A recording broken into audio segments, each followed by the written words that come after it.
প্রবল ঘূর্ণিঝড় রেমাল আজ সকাল ৯টায় দুর্বল হয়ে স্থলগভীর নিম্নচাপে পরিণত হয়েছে বলে জানিয়েছে আবহাওয়া অফিস।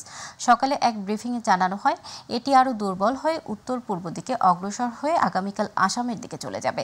দুপুর ৩টার পর ঢাকার উপর দিয়ে স্থল নিম্নচাপটি বয়ে যেতে পারে বলেও জানিয়েছে আবহাওয়া অধিদপ্তর।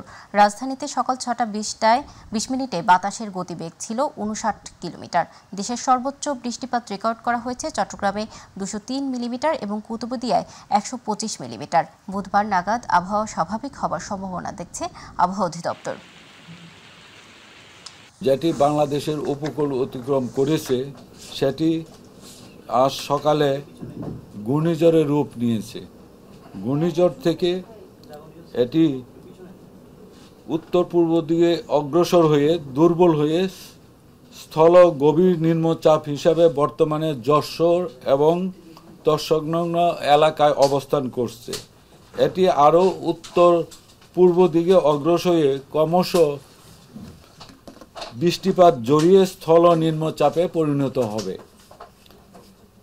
পায়রা ও মংলা সমুদ্র বন্দরকে 10 নম্বর মহাবিপদ সংকেত নামিয়ে তার পরিবর্তে 3 নম্বর, আমি আবার বলছি 3 নম্বর স্থানীয় সতর্ক সংকেত দেখিয়ে যেতে বলা হয়েছে।